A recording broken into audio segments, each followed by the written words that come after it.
folks who put on the uniform, whatever that uniform is, wildland firefighting, special operations, law enforcement, intel, those jobs are really friggin' hard.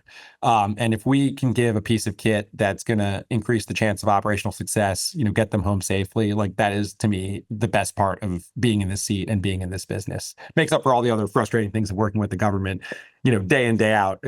All that stuff goes away when you got people home safely to their families. Hey, everyone, and thanks for listening today to another episode of DIB Innovators. Today, I'm speaking with Ari Schuler, Chief Executive Officer for goTenna. Ari, thanks for chatting with me today. Great to be here today, Dave. How are you? No, this is fantastic. Where are you located right now? I am in Washington, D.C., where it is a balmy, feels like 107, sheltered indoors because I do not handle the heat very well. Well, we're in Colorado, so it's a dry heat, but it's been getting warm, so that's good. Well, thanks. Well, let's start this off. I mean, what a great background and company you're with. Tell us a little bit about how you got, to become the CEO of goTenna and, the background that led you to this point. Yeah, I have a career, I think, that makes sense in retrospect, but not in any one moment. I went to school here at American University when 9/11 happened. And I realized that my path was not necessarily a uniform one like yours. I wish I could say I was brave as you and many others who work at our company, but it just wasn't the right career fit for me. And so I did what everyone in DC did. I became a defense contractor. But I had a really interesting opportunity. It was actually at a startup that had spun out of DARPA and gotten venture capital funding. And in the 2000s, that was not very common at all.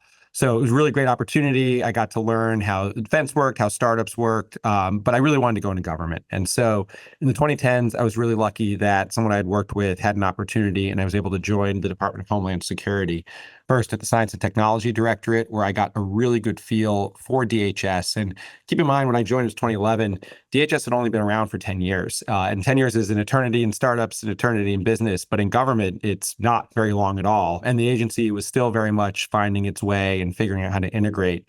And one of the things I learned being at the headquarters element in science and technology was I learned what all the pieces of DHS were doing. And I didn't really appreciate it until I started interacting with the different operators at Coast Guard or Secret Service or Customs. A lot of them actually didn't fully appreciate how everything went together. And so I will say, one thing people like to critique is, DHS shouldn't have been jammed together. I said, actually, when you think about it, the continuity of borders and interior enforcement and all that actually makes a lot of sense, but you do need to be integrated and you need right technology to do that.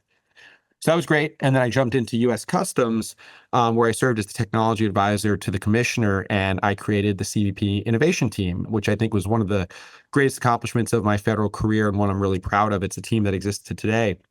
And we were creating it right around when DIU was doing its 2.0 reboot under Raj Shah.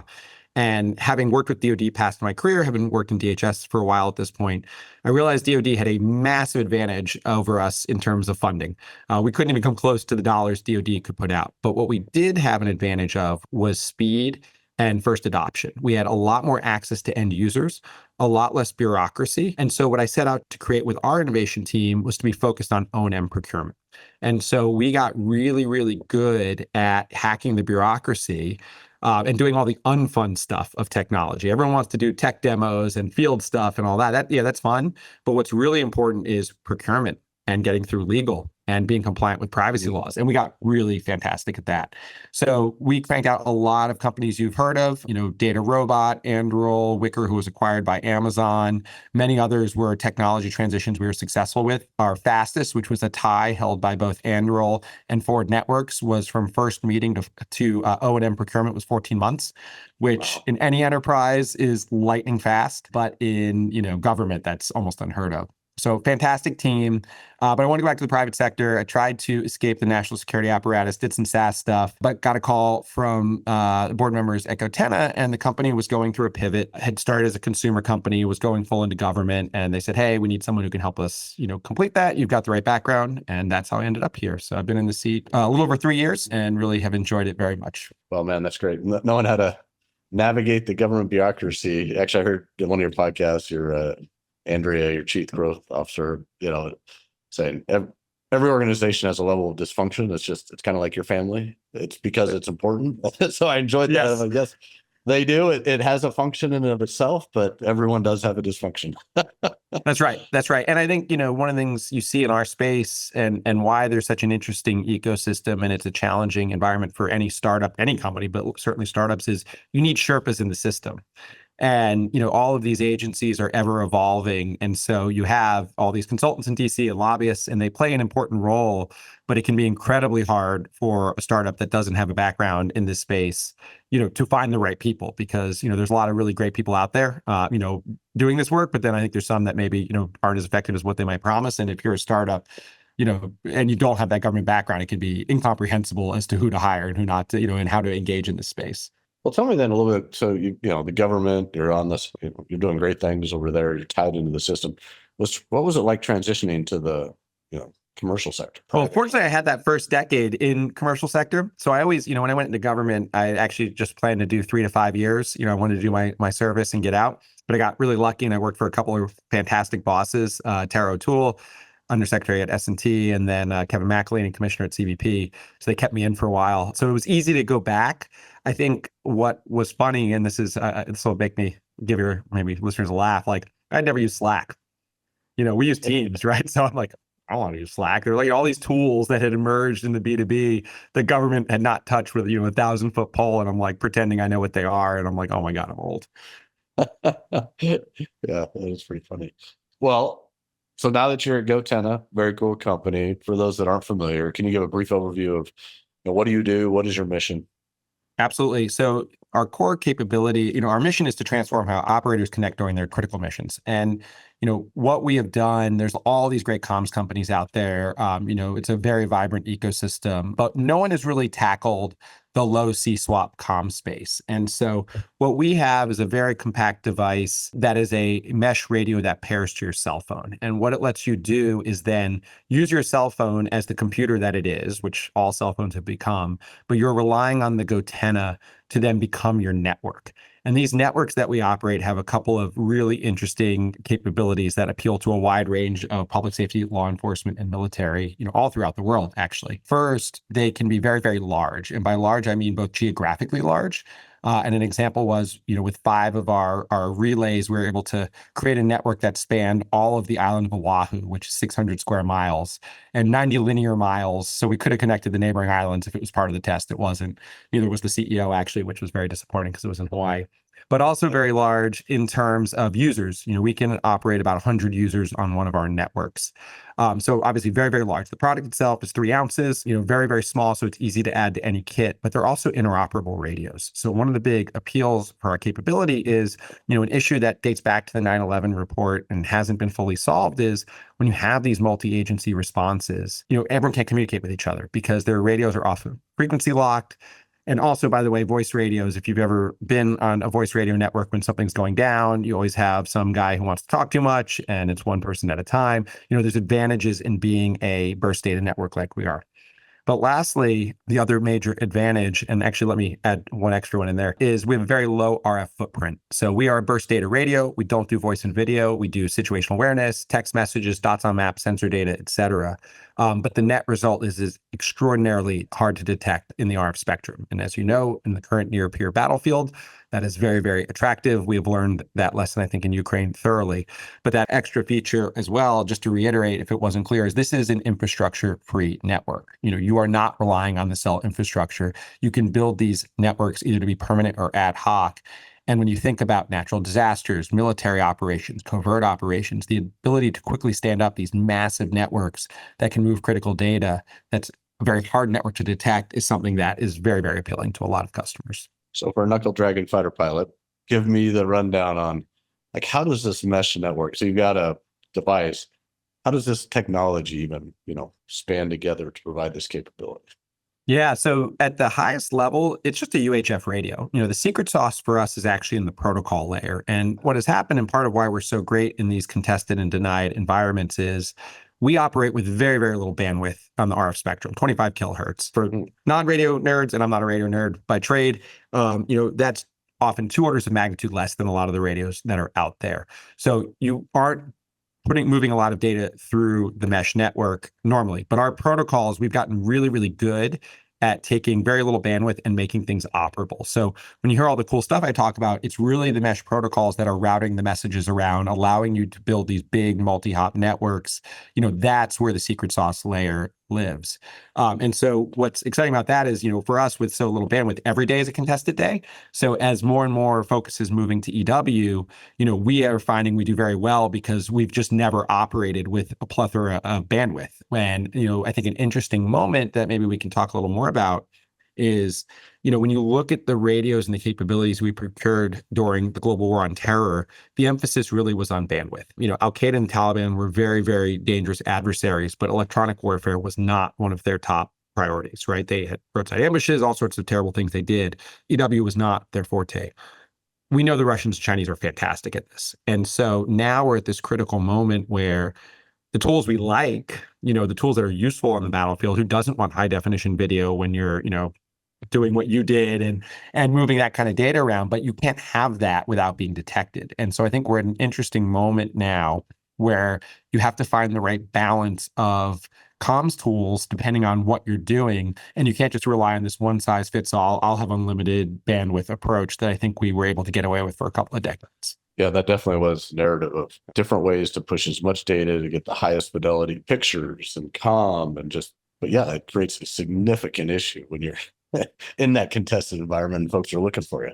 That's right. And you have that double problem, right? Number one, to your point, it's a lot, it's a bat signal. It's a lot of energy, and a lot of the capabilities we like most are cranking out a lot of energy. But second, it is much easier to jam a signal like that than it is something that's smaller, simply because, if you're interrupting the middle of a voice transmission, it doesn't matter if, half the thing gets through. If it's, you run into the fire, don't fire problem. We don't know what they said, so you can't take action.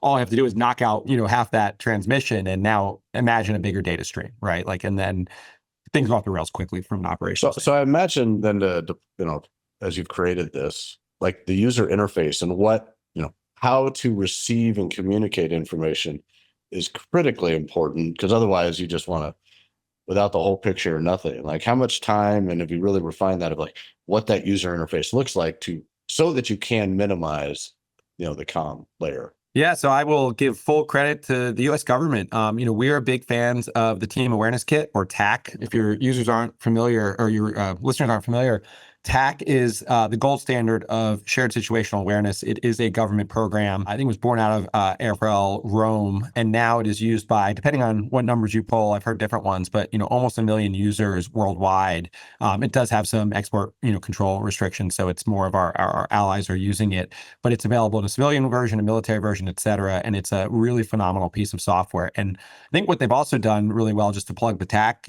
enterprise, is anyone can write a plugin for it.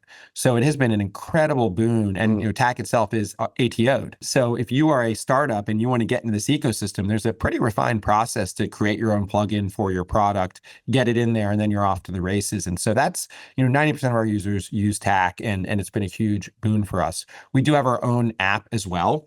It's a very, very streamlined version of TAC. And one of the cool features we're rolling out soon is interoperability between the TAC system and ours.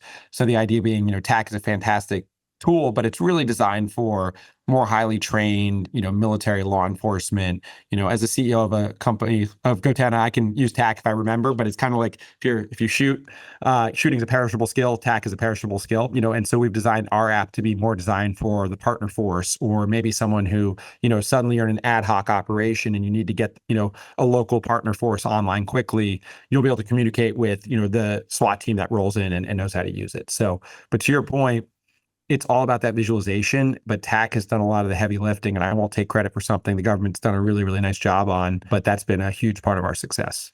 So this is a US only capability, or, how are you, it sounds like we don't want this to get in the wrong hands. Yeah, so TAC is, like I said, it has some restrictions around what countries can use it, but our allies can use it. Our capability, good, on that same note, we're not ITAR, we are EIR 99 generally. There's always ways that can go away, but by and large, and that's been a big focus for our capability when it's deployed, is we're a great technology to be used with partner forces. Local militaries working with our special forces has always been one of our great use cases, and actually dovetails to a great thing that we're excited about, or we believe in, which is you have to have this balance of COTS and GOTS. You really, depending on the mission, you obviously are going to sometimes need extraordinarily bespoke, exquisite GOTS technology, and that's what it's there for. But ultimately, wars are won and lost on logistics. And if we run out of GOTS things, we're in trouble. And so one of the things I think the industrial base is, and we're seeing a move on this, right? I think there's more to be done, but you definitely have seen this, particularly with what's going on in Ukraine. You've got to have that right mix of what problems can we solve with the cheapest solution possible, so we can save the really good stuff for the really hard stuff where that's not going to work. But I think, one thing that's been proven over the last decade is that a lot of cases, COTS is more than sufficient. Not all cases. And one thing you'll hear me, I'm never going to say we can do everything, get rid of everyone else. That is not how we run things here. But what I do think is we need to see more flexibility in what tools are being used at any given time. And I think there's been really good progress there with the DoD and other government agencies, but I would not say we're close to declaring victory yet. So story time. Tell me a real life story of something where this goTenna has, been in the field, that it was a massive success and, really changed the outcome of safety or security for U.S. personnel. Yeah, we had a great one recently. So one of our customers is up in New Jersey State Police, really fantastic partner. They had multiple county SWAT teams going in to take down a dogfighting ring. And this was actually highlighted two of the really great use cases we have. So it was multiple SWAT team members from different counties, right? So different radio gear, going to that necessity of having interoperable comms. So we solved the interoperability problem for them. So, right, you got 40 highly trained, very well equipped law enforcement professionals moving in. So they definitely need to know where each other are. But then also the area they were operating in did have degraded cellular. And so we were able to also ensure that they stayed connected, even if the cellular wasn't 100%. So took it down, 8 people arrested, 100 dogs saved, great use case, right? Great domestic use case. Another one, and we see these quite a bit, we get used in manhunts all the time. Manhunts are another great example of, typically you have the immediate response teams from the Bureau of Prisons will go out, but before long you're pulling in state, local, and then often agencies like U.S. Border Patrol, who are, extraordinarily good at tracking people, get called in, sometimes military. Now you've got, 20 responding agencies, hundreds of people. And one thing about manhunts is if they don't find them really quickly, usually it's because someone missed a search grid. Search grid was declared clear. Turns out it wasn't clear. That's where the person was hiding. And then it takes a while for them to double back and, grab people that way. And we help with that shared situational awareness to make sure that grids are correctly cleared. And that's another fantastic one, we can talk about. There's some really cool military ones we can't talk about, which is a real bummer, but, that's okay too. But that just gives you, a taste of what we do. But for me, my biggest priority in my career has been deploying gear to frontline operators that gets them home safely, right? Folks who put on the uniform, whatever that uniform is, wildland firefighting, special operations, law enforcement, intel, those jobs are really friggin' hard. And if we can give a piece of kit that's going to increase the chance of operational success, get them home safely, like that is, to me, the best part of being in this seat and being in this business. Makes up for all the other frustrating things of working with the government, day in, day out. All that stuff goes away when you got people home safely to their families. Amen to that. Well, and I imagine, share a little bit about your culture of your company. I imagine having a mission-based company really, helps. It is a priority for us. We have always been a mission-first company. It is, one of our highest priorities. Look, it's funny too. Like we're just a no nonsense, get things done, leave politics at the door culture, right? Like, we're focused on operator success.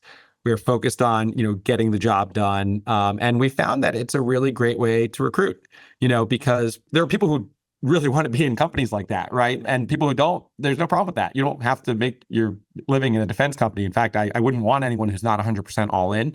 And so we've really invested in that. And I will actually give 2 shout outs, one to our head of HR, Ashley Solon, who spearheaded our culture efforts, but then also the Table Group, who, if you're familiar with the 5 dysfunctions of a team, that's their consulting arm. They were critical in helping us shape a culture that was 100% focused on operators. And that was something we very much invested time and money into. And I would definitely say for any startup working in this space, and wants to make sure you've got the right mission fit, you've got to invest in it early, because it's not something, you see a lot of stuff in the news, and I won't get into all that because it quickly gets messy and political. We'll leave that at the door. But I think, the Anduril team put it really well. I think it was Trey Stevens, who's a board member of ours and obviously founder of Anduril. He said, look, people get mad at companies because they didn't sign up to make weapons. He goes, you come to Android, you're signing up to make weapons. You come to goTenna, you're signing up to be a part of that whole enterprise, right? Like we don't make weapons, but we are part of the kill chain. Where we sit in it, whether that you're comfortable with that or not, that's kind of on you when you come work here. But we're not going to lie about it. We're not going to hide it. Like it's what's needed to keep this country safe and great. Yeah. Couldn't agree more, and really make sure that folks that can't get on board, which is fine, like you said, but they can go pick somewhere else. We get to be a free country. That's the reward, right? Like, and I love that. I totally love that. I think that's what's awesome. Is that's how it should be. You get that choice here. You don't always get that choice in other countries. That is true. So, in working with the defense and developing defense technologies, what are the challenges you see that you've gone through and or you are going through, and how do you stay ahead of these? Yeah. So, to me, and I had done this, on the capture side early in my career, now 2 decades ago, making me feel very old, and then went into the government and came back out again. And, I think the government, particularly the DoD, has made a lot of really big strides in what I would call like the top and the middle of the funnel. I remember when I was running capture at my first startup, we got our first phase 2. It was $750,000, which by the way, 20 years ago was a lot more money, inflation and all that. But we had to get a DCAA audit for a phase 2. And I'm like trying to explain to my venture-backed, CEO that this is worth the agonizing, utter pain. So we got our first phase 2 at goTenna. It's on contract in 30 days. And I was like, holy crap. I was like, we fixed this. I was like, kudos to AppWorks, kudos to the government. Like we actually made the pain go away here. And that was awesome. And I think the work that DIU has done is really phenomenal as well. The production, OTAs, getting away from this like compete a thing to compete a thing to compete a thing. Like why? You don't even need to do that under the FAR. That's all made tremendous strides. I think where more needs to be done, and I think the challenge that everyone struggles with, what every startup, especially the ones like us who are 100% B2G, we don't have a commercial business on the side, is, getting into programs of record, true transition. Like that still is a big challenge. I still think there's a lot of cultural differences, even not only in, agencies like Air Force that I think we're at the tip of the spear of some of the innovation stuff, but even in, from service to service, it's very different. And forget it, at the DoD, it's all over the place, depending on, some places great, some maybe not as strong. Until we have a really good culture of accountability on transition and on saying, hey, if we invested in these things through a SIPR, through a StratFi, through, a DIU, OTA, and it worked and it saves money, and we definitively agree it saves money, it is better, it is whatever. If that's not getting incorporated in a timely way into these programs of record, we have a problem. And I think that is something that still does need work. I think there's a lot of people who care about changing it. I think there's a lot of ways, you can make some strides on it. But that is something that I think there needs to be a lot more accountability on. And I don't want to just poo-poo all the gatekeepers. Like I did my turn on the inside of the government. I wasn't perfect either. And, when you think about it, when you're running requirements or things like that, like you are literally creating the specs that may determine if someone is successful or their mission or not. That's not something to be taken lightly. On the other hand, there are times where you're like, okay, this is common sense. Why are we going through a 90-day or 365-day process for something we all know, is the right move? And that's, I think, some of the stuff that has to get, as one of my colleagues likes to say, face mushed into oblivion so that warfighters have the best technology possible. Yeah. So when you say that, the ability to have accountability, like how would that even work? Are you saying more like if you invest those organizations, these innovation networks or units, they have accountability for making transitions on their best, like that they are going to be held responsible, almost like a venture capital.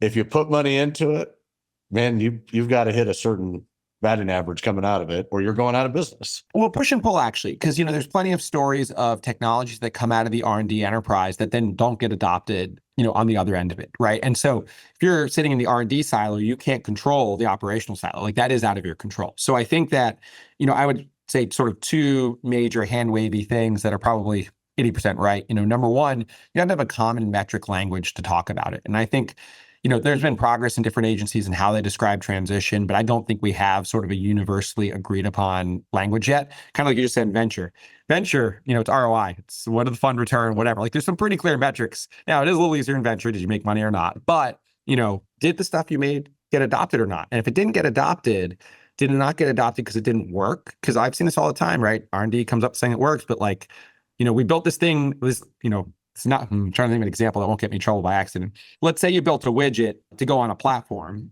the widget works perfectly, but the power draws twice what the platform has. Well, that should have made it into your R&D specs. That is the R&D's failure. But if it's half the power and the people buying it just don't like that organization or just stonewalling it for years, which happens all the time too, that is the failure of the transitioning agency. And so we have to come up with ways to measure that. But one thing, at least from my experience in government, and I will freely say, I had some of the best bosses ever. So I did have a little bit of a lucky experience there.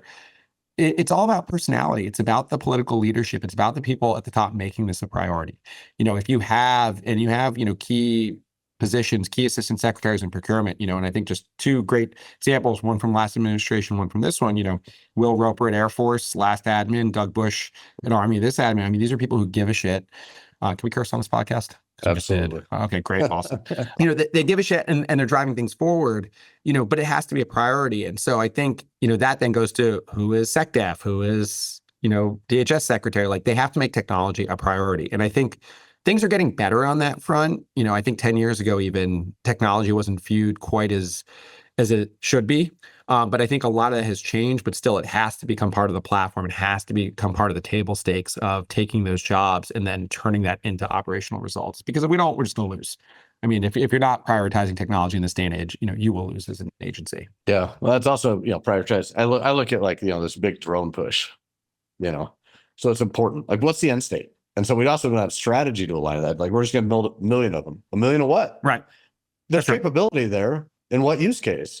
Is it really going to work flying over the Pacific? So some of that is like, that's almost technology for technology's sake. We're going to buy a lot of it to say that we've done it. Like, that's right. Wow. And to your point, where and what platform? Like we had this conversation. I was at an event. I won't name the CEO because he's great, but I don't want to use people's name. But we were basically saying like, how do you get to the metrics? And this is so contentious because there's so many. Look, and I'm in DC. I get it. Politics play a role in this too, right? But what is the trade-off of the price of an aircraft carrier versus other stuff? There are places you cannot send an aircraft carrier. The place where an aircraft carrier is by far the best way to project power.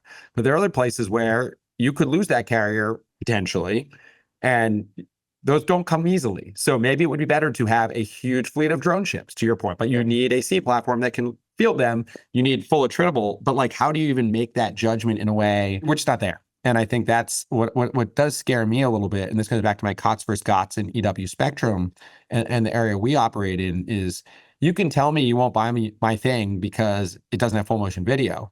But the full motion video thing you're going to buy is going to get a serviceman killed because they're going to find them off their signature and then kill them.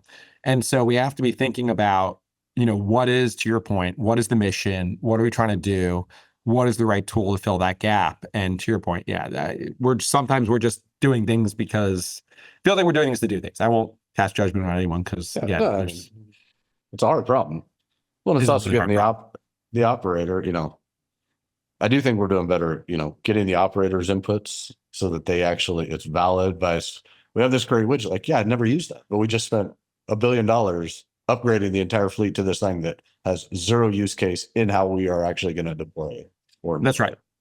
And this is a great thing of DoD versus public safety and law enforcement. When you think about DoD, if you're not out on deployment or fighting a war, you're training. You have a lot of time to train on new gear, new tech, et cetera. Law enforcement, public safety, firefighters, their amount of time to train comparatively, maybe 6 weeks a year, if you're lucky. You're lucky. And so deploying tech into that environment's even more challenging. And just, a random unsolicited tidbit for anyone in this space, do not neglect the training and adoption tail, to your point, in any customer, by the way, commercial too, by the way, but particularly in the government, you really have to understand the, thematics of what the customer is doing. And I'll go back to that TAC example I used. So shared situational awareness, maps on a phone, makes it like a video game, right? And so, U.S. Customs rolled this out to all of their Border Patrol agents, started it when I was in government, completed it when I was out. And, they've invested a lot of money in the training on it. And it's very generational. New trainees coming in, they're like, this is the video game I played. This is what I expected. It's Fortnite.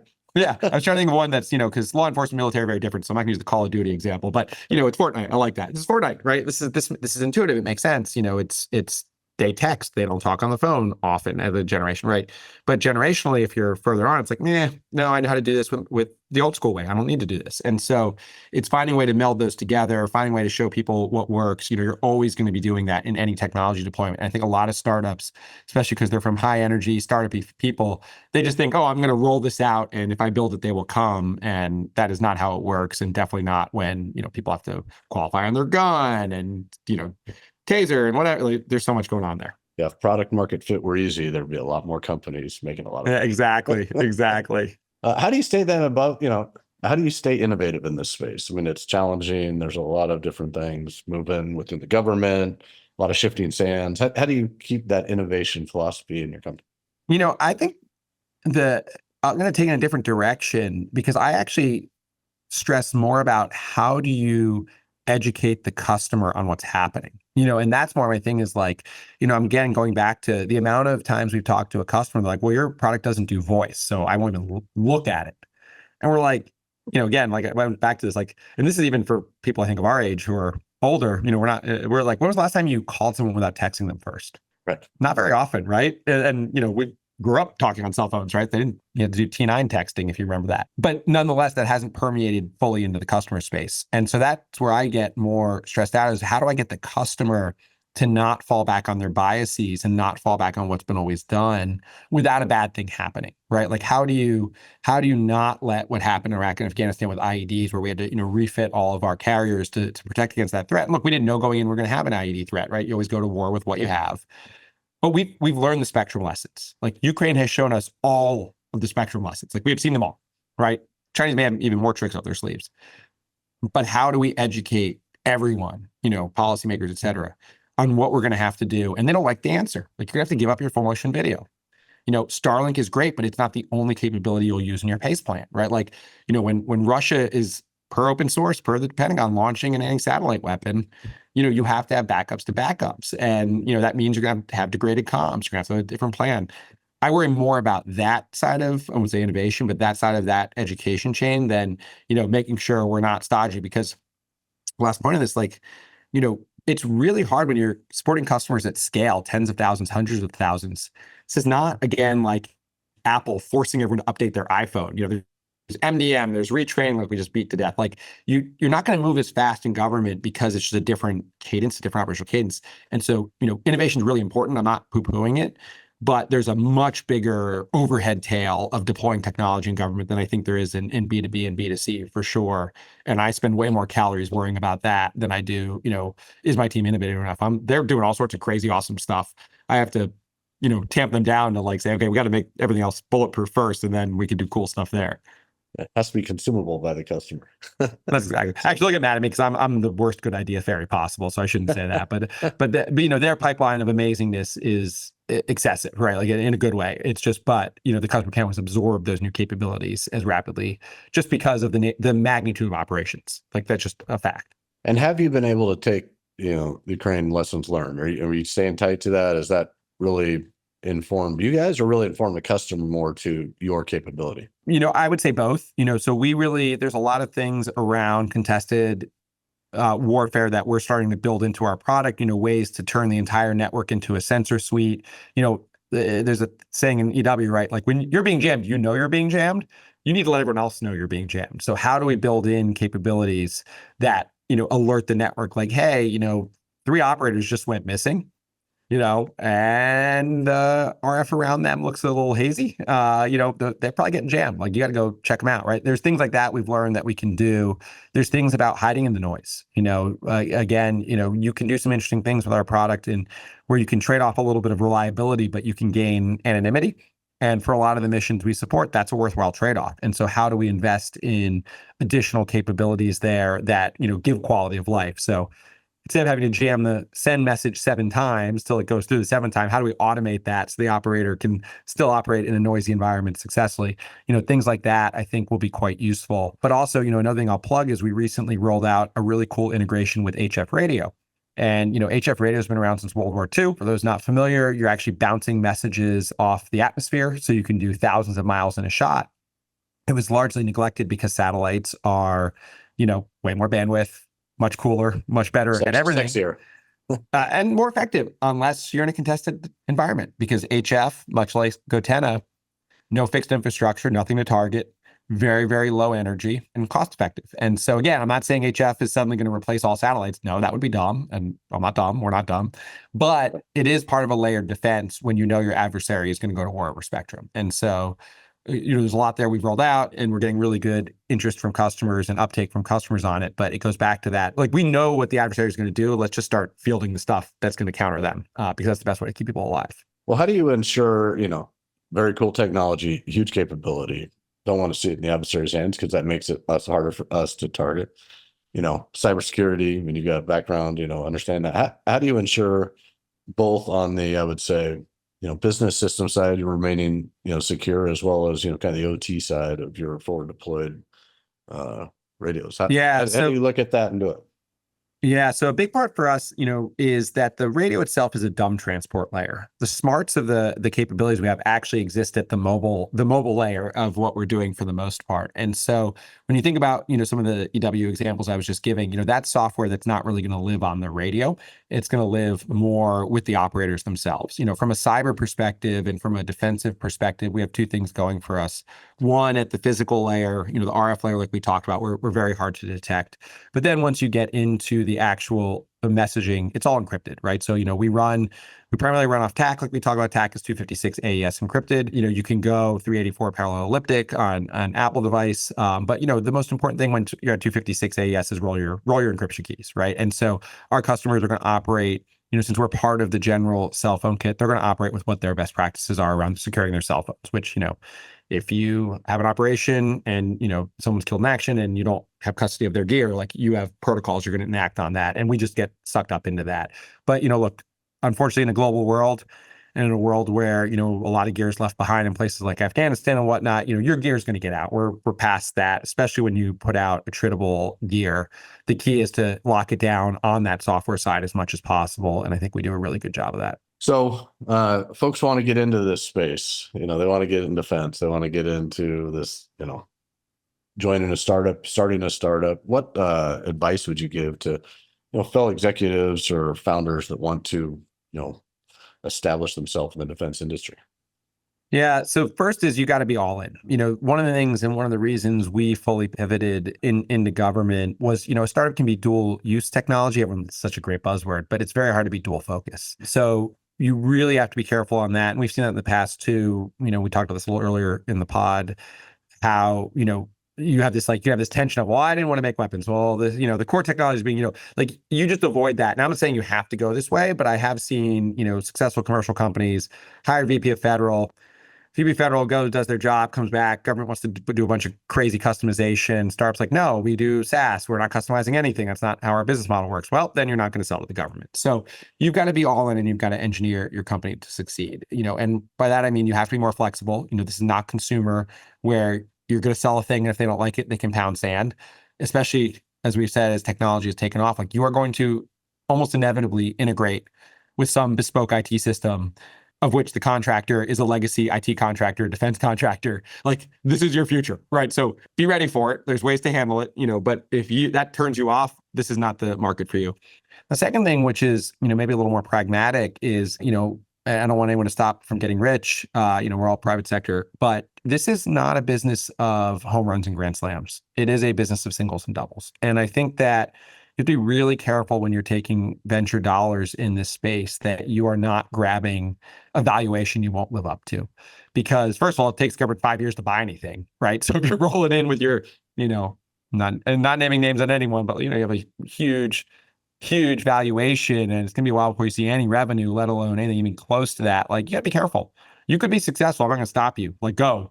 But understand that is not the norm. The Andurils, the Shield AIs, the ones commanding these huge valuations, that is not every startup. For each of those, there are far more that are, in a 3X or a 5X. And so just do your math and be realistic and look at the comps and look at the exit. So I would say to that end, like I said, it's make sure you're all in on this market and don't be greedy. And like I tell a lot of our investors when I speak at conferences, I say, look, this is by far the hardest buck you're ever going to make in your portfolio, but it's probably the most important buck you're going to make in your portfolio. And so to that end, I think it's a self-selection process. But I'll finish on that riff saying, I think the worst thing for this country is really smart people who don't understand how complicated and hard and oftentimes maddening, and rightfully so, the government system is.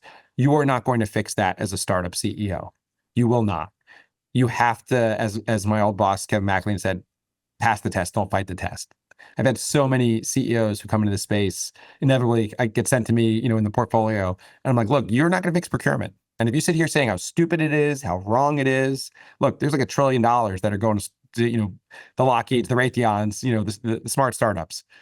You sitting there saying it's unfair does not, you're the loser, right? Like, I'm just going to take your dollars. So if all this is like, you're listening to this and you're like, screw that. Yeah, screw that for now. Because we want your brains to come here. Like, we got to fix the government side. I'm not saying we don't, but those are different problems. And if you're on the startup side, you've got to navigate the system as is and not scream that it's unfair. That's great. Yeah, don't fight that's not the place to fight it. That's right.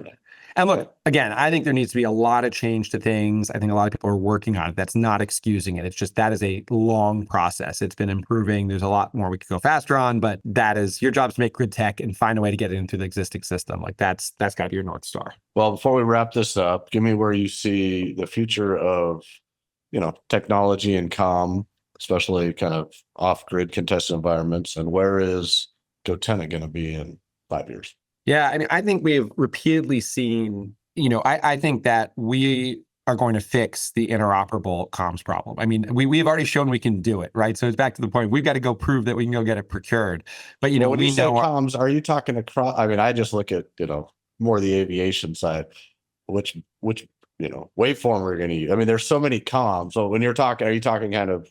Yeah, I'm talking, in this case, that's a great point. I'm talking dismount, and there's lots of cool stuff we can do in platforms. I don't want to, but, when I think about, saving lives, I think about, when you've got 10 agencies taking down, a fentanyl, distribution ring, and they're all rolling in, kicking in doors and, carrying heavy weaponry, making sure they don't shoot each other. When we are hunting people, who are on escaped manhunts and, armed and dangerous, we're not creating a blue on blue there. When we have a disaster response where every minute matters and we need to get as many agencies out there rescuing people from floods or hurricanes or whatever, like, having that shared situational awareness, like, I want us to fix that problem. We have demonstrated that repeatedly at the micro scale. We have demonstrated where we can help out, on a macro, peer scale. Like, we're in a really interesting space, and I want to see us be successful, because this, again, it goes back to 9/11. It goes back to why I got into this business. Like, we know this is a problem. It's deciding as a society. And look, it's, a lot of things go into how you spend your dollars, right? I'm not going to judge that, but like, we know how to stop these things. Like, the technology now exists, but that's what gets me excited. And I tell my team, back to my own riff of pass the test, don't fight the test. What we're focused on is like, we get it. Let's go educate policymakers. Let's educate appropriators. Let's educate operational types, whether they're chiefs of police or whatnot, of why this tech will keep their uniforms safe. That's our job. So I think what's exciting is we've built the tech, and now we're in the, we're in the evangelization and growth stage, which is far more fun than being in the, does my product have product market fit? We're past that Rubicon, which is great. That's always a scary part of the startup land. Now it's in getting it out there as much as possible. But I've just been so excited the past 3 years, seeing more and more people use this, having stories like that in New Jersey, take down, knowing we're doing some really great stuff overseas I can't talk about.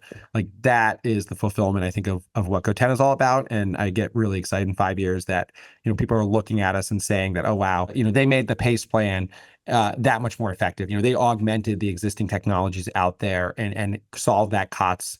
Don't say it solved the COTS problem, but, gave a very strong COTS complement for when the GOTS isn't needed. So.